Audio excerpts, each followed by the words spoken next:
Welcome back to Tales from the Long Box. Marvel Comics has given us some of the most iconic heroes in pop culture history. Characters who've endured for decades, inspired generations, and anchored billion-dollar franchises. But for every legendary story arc, there's a book so weird, so completely unhinged, that you have to stop and ask, how did this make it past the editor? We're talking about sentient Iron Man armor that falls in love with Tony Stark, a failed NFL player who becomes a football-themed superhero, and an entire alternate universe where the Avengers are monkeys ruled by a vampire Captain America. This is part 2 of Marvel's weirdest comics that actually got published. These aren't what ifs, these aren't dreams, these were printed, shipped, and sold with a straight face, and we're gonna read them anyway.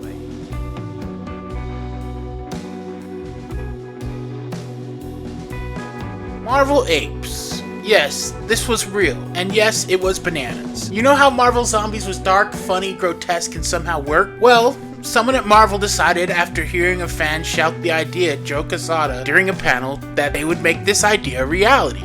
Thus was born Marvel Apes, 2008 4-issue miniseries that asked the bold, completely unnecessary question, what if the Marvel Universe was a planet of the apes, but with more vampire fascism? Cause yeah, there are vampires too, cause why not? The story stars Gibbon.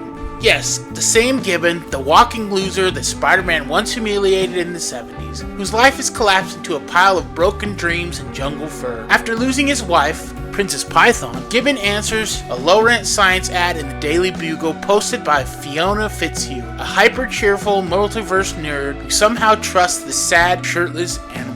One badly calibrated portal later, they're flung into Earth 8101, a world populated entirely by superpowered apes. Not just Spider-Monkey and Iron Mandrill, no, we're talking full-on primate cosplay of the entire Avengers lineup. Within minutes of arrival, Gibbon helps the Ape Avengers take down Dr. Octavius, chimpanzee version of Dr. Octopus, who wears steampunk goggles and talks like a Victorian serial killer. And while that sounds like something out of a Mad Magazine spoof, the story has the bravery to treat him like a legit threat. After Octavius is defeated, Gibbon is taken to a secret part of the Ape Avengers base, where he is witness to something horrifying. All the other apes beat Octavius to death. The comic opens with monkey puns and ends with an issue with straight-faced execution of a supervillain ape. And that sets the tone. Marvel Apes constantly swings between Looney Tunes absurdity and war crime level horror. It wants to be a fun parody, but it keeps drifting into dystopian vampire allegory like it's desperate to be taken seriously. One moment Spider-Monkey is flinging quips, the next we're watching ape versions of beloved Marvel heroes violently feed on criminals to sustain their bloodlust. That's partly because the Captain America of this world is actually Baron Blood, a literal Nazi vampire who drained the real Cap in the 40s and assumed his identity. The super soldier serum removed his sunlight weakness, so now he leads the Ape Avengers as a fascist vampire regime of apes, turning the invaders into his personal blood-sucking army. And no one knows because, hey, Monkey Captain America still throws a shield and salutes the flag. It all builds to Gibbon thawing out the real Captain America, leading a simian rebellion against the vampiric Avengers, and watching Fiona escape back to Earth 616 with an ape version of Speedball. Portal explodes, Baron Blood dies, for now, and Gibbon ends the story with existential dread. What makes Marvel Apes special isn't just that it stars characters like Dr. Octavius or Speedball the Wonder Chimp, it's that it thinks that it's making a grand statement. This book truly believes it's delivering emotional gravitas, even as monkeys in spandex gnash their fangs and dismember each other in the streets. Marvel Apes isn't just weird, it's kind of delusional. It's a comic so committed to the bit, so convinced of its own depth, that it doesn't realize it's a Planet of the Apes fanfic with vampire Nazis and monkey porn. But hey, I still gotta admit that all that makes it truly unforgettable.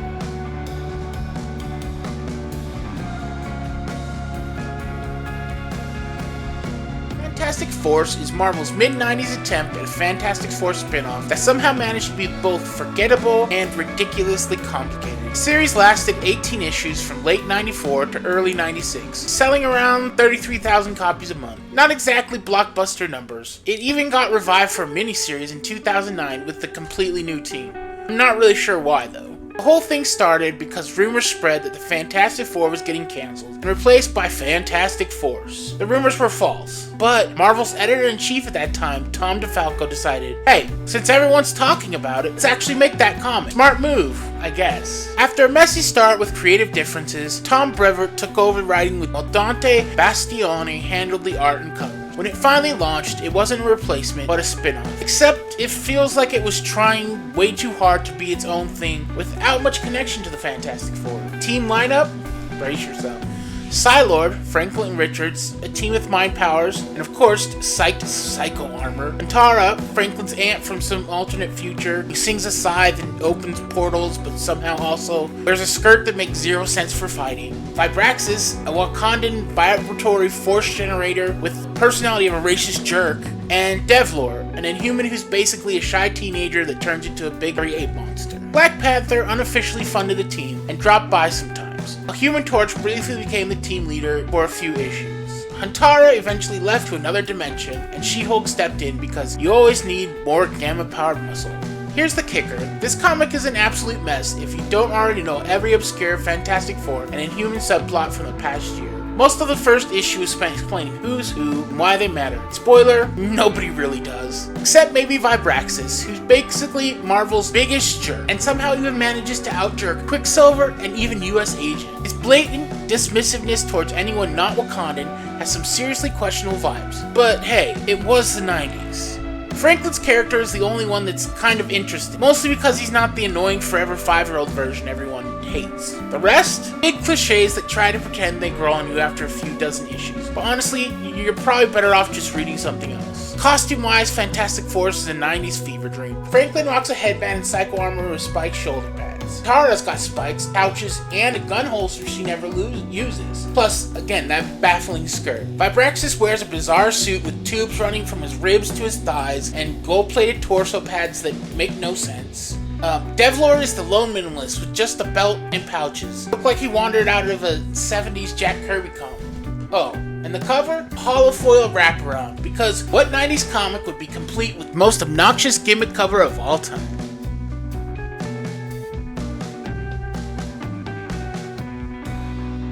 This next story feels like it was written during a fever dream.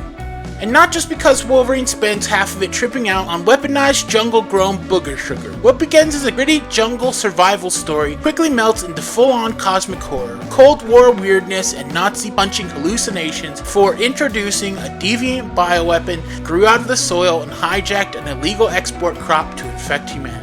Wolverine is captured in the Central American dictatorship of Tierra Verde, where an ex-Nazi named Geist injects him with darts laced with a mysterious psychoactive substance. While Sister Salvation uses her powers to delay the effects, Wolverine spirals into violent hallucinations. In his mind, he's back in Nazi Germany, fighting through bunkers and war zones. He even attacks Geist, who in the hallucination is hanging out with Adolf Hitler. But when Wolverine cuts Geist open, things get really strange.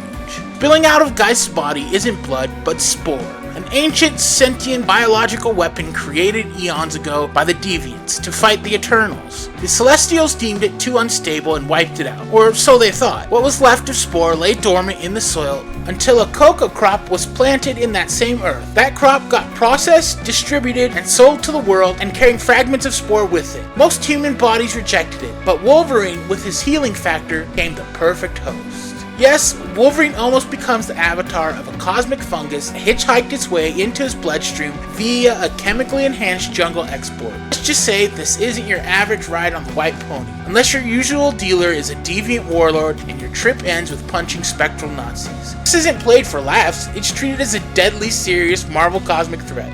Wolverine only escapes when he realizes Sister Salvation's cryptic message, that only he can save himself. He uses his healing factor to burn the infection out from within, and claws his way back to reality. And just when he gets his mind back, Geist and his forces show up anyway, dragging Wolverine right back into the nightmare. This arc is wild. It starts like Rambo, turns into The Thing, and ends with a Marvel deep cut about Celestials and Deviants. It's messy, it's bleak, and it's so weird it feels like it shouldn't exist. But the fact that it does is exactly why it's worth talking about.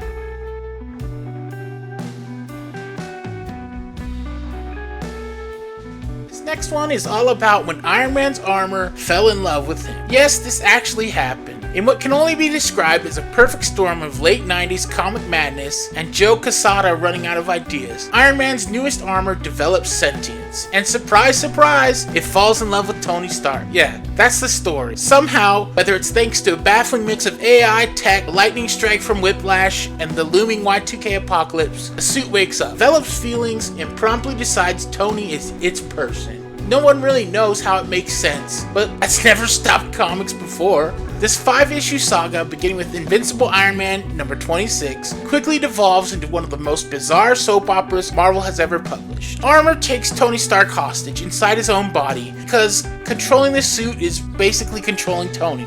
Then casually murders a criminal without batting an eye. It starts getting clingy, threatening Tony's girlfriend like some obsessive ex who just won't take a hint. Tony fights back by deploying another Iron Man suit to take down his homicidal armor, but the suit is relentless. Things get even more downright surreal when the armor drags a nearly naked Tony to a deserted island and ties him up for a therapy session. In classic Greek tragedy style, mid-argument, Tony suffers a heart attack. In an instant of utterly twisted devotion, armor rips out its own mechanical heart and implants it in Tony, saving his life. But the insanity didn't stop there. After everything the armor put Tony through, hostage situation, attempted murder, relationship blackmail, Tony panics about the armor dying. That's right, the guy just survived a heart attack thanks to his psychotic suit, and his biggest concern is keeping the murderous robot alive. If you ever wondered what a high-tech version of Stockholm Syndrome looks like, this is it. The story isn't just a case of a dumb idea, it's a masterclass in executing terrible concepts with zero shame. It's so bafflingly awful, it's hard to tell if it was meant to be a satire of the 90s comic excess or just a tragic misfire. Either way, it's a truly wild ride from start to finish.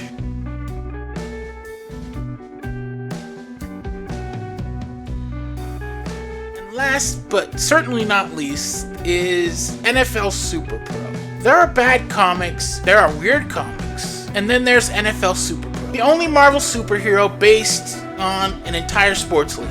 Quite possibly one of the most gloriously misguided examples of corporate synergy ever printed on glossy paper. Debuting in 1991, NFL SuperPro was a result of a collaboration between Marvel Comics and the National Football League, presumably because someone in marketing confused superhero fans with Super Bowl fans and decided to force the crossover. The series followed Phil Grayfield, a former NFL player turned sports reporter, who became a crime-fighting superhero after an incident involving experimental chemicals, fire, and a bunch of priceless football memorabilia. Instead of dying horribly, as one logically would, Phil emerged from the wreckage with superhuman abilities, custom-built, nearly indestructible football uniform that cost $5 million to make. His new identity? NFL SuperPro, because subtlety was already injured in the first quarter. To be clear, NFL SuperPro wore full pads, a helmet, and shoulder armor into battle. He was basically a linebacker with a cape and a slogan. His origin story reads like a parody of a 90s comic book excess, but it's played way too straight. And the villains?